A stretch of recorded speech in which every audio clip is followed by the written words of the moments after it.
جب شام کے سفر میں میسرہ جو حضرت خدیجہ کا غلام تھا، اس نے جب واپسی میں جو شام میں واقعات پیش آئے، ایک درخت کے نیچے بیٹھنا جس کے نیچے انبیاء کے علاوہ کوئی نہیں بیٹھا، اور بادلوں کا سایہ کرنا، یہ کچھ ایسی چیزیں تھیں، ایسی باتیں تھیں جو اس سے پہلے کبھی نظر نہیں آئی کسی کو، عام طور پر کسی کو نظر بھی نہیں آتی تھی۔ تو یہ جب باتیں حضرت خدیجہ کو معلوم ہوئی تو اس نے اپنے جو ہمیں نظر آیا شام کے اندر، تو اس نے کہا کہ اگر یہ واقعی سچی باتیں جو آپ مجھے بتا رہی ہیں، مجھے جو کتابوں سے علم حاصل ہوا ہے اس سے یہ معلوم ہو رہا ہے کہ یہی وہ زمانہ ہے جس میں نبی آئیں گے۔ جب یہ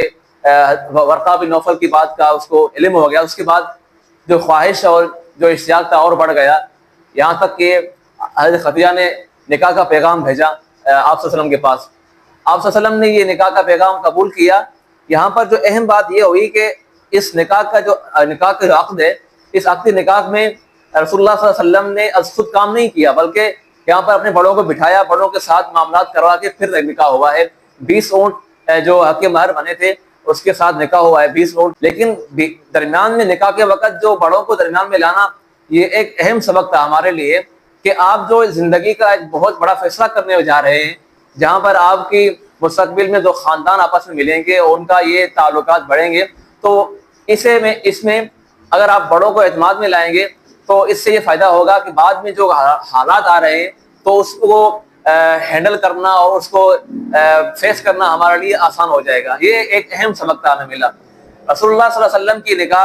نکاح جب ہوا تو اس وقت رسول اللہ صلی اللہ علیہ وسلم کی جو عمر تھی وہ 25 سال تھی، حضرت خدیجہ کی جو عمر تھی وہ صحیح قول کے مطابق 40 سال تھی۔ اور آپ صلی اللہ علیہ وسلم کی جتنی بھی اولاد ہوئی ہے ابراہیم کے علاوہ،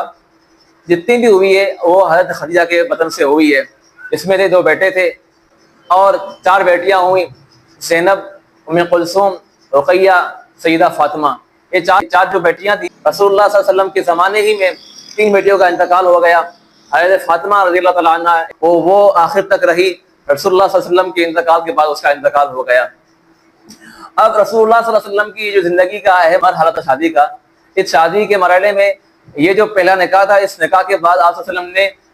حضرت خدیجہ کے زمانے تک، جب تک وہ موجود رہی اس دنیا میں، تب تک کسی سے نکاح نہیں فرمایا۔ اسی زمانے میں ایک جو اہم واقعہ پیش آتا ہے وہ آتا ہے تعمیر کعبہ کا۔ بارشوں کی وجہ سے کعبے کے اندر جو پانی وغیرہ جمع ہو رہا تھا، نالیاں جو جتنی بھی تھی وہ اس سے پانی بے کر اندر کعبے میں آ رہا تھا، تو اس سے کعبے کی جو دیوار تھی اور جو تعمیرات تھی وہ بوسیدہ بن گئی تھی، وہ گرنے کے قریب تھی۔ تو قریش کے جو بڑے بڑے سردار تھے، جو جتنے بھی قریش والوں تھے، انہوں نے اپنا پیسہ جمع کیا، اور یہاں پر اس چیز کا لحاظ رکھا گیا کہ ہمارا جو حلال پیسہ ہوگا اس کو ہم اس میں خرچ کریں گے۔ تو جتنا بھی ہمارا خرچہ آئے گا، جتنا بھی پیسہ اس میں ہمارا سرمایہ صرف ہوگا، وہ حلال ہی ہوگا، حرام نہیں ہوگا۔ یہی وجہ ہے کہ جتنی تعمیرات مکمل ہوئی، جو آپ دیکھ رہے ہیں حتیم دیکھ رہے ہیں، یہ حتیم وہی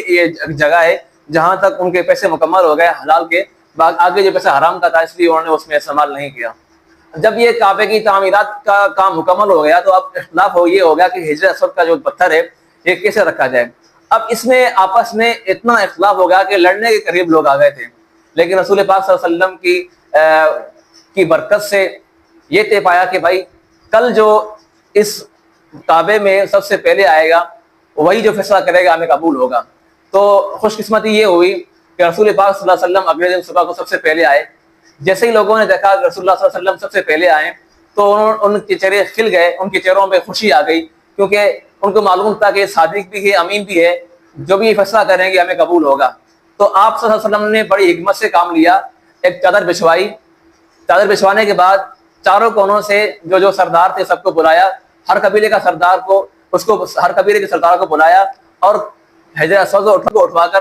چادر میں رکھا، پھر آ کے کعبے کی دیوار کے قریب لائے، پھر ان سب کو یہ کہا کہ آپ مجھے وکیل بناؤ اپنی طرف سے، میں یہ دیوار میں چنوں گا۔